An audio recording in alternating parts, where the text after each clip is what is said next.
Iran Israel চলমান সংঘাত দীর্ঘ হচ্ছে। একে অপরকে সামরিক সক্ষমতার জানান দিচ্ছে সংঘাতে লিপ্ত দেশগুলো। এরই ধারাবাহিকতায় প্রথমবারের মতো সরাসরি ইরানের তেল ক্ষেত্র ও তেলের অবকাঠামোতে হামলা চালিয়েছে ইসরায়েল।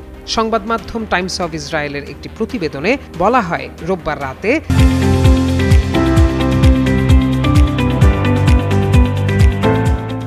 ইসরায়েলি বিমান বাহিনী এই অভিযান শুরু করে। তেহরানের তেল সংরক্ষণাগার ও রিজার্ভ লক্ষ্য করে হামলার একটি ভিডিও এরই মধ্যে সামাজিক যোগাযোগ মাধ্যমে ছড়িয়ে পড়েছে। চলমান সংঘাতে ইসরায়েলের এই পদক্ষেপের মাধ্যমে জাতীয় তেল শিল্পের অবকাঠামো লক্ষ্যবস্তু হিসেবে ধরা হয়েছে, যা আগে কখনো ঘটেনি। বর্তমান যুদ্ধ পরিস্থিতি যে নতুন ধাপে প্রবেশ করছে তারই ইঙ্গিত দিচ্ছে এই হামলা, যে ধাপে কেবল সামরিক লক্ষ্য নয়, গুরুত্বপূর্ণ অর্থনৈতিক অবকাঠামো আক্রমণের শিকার হচ্ছে।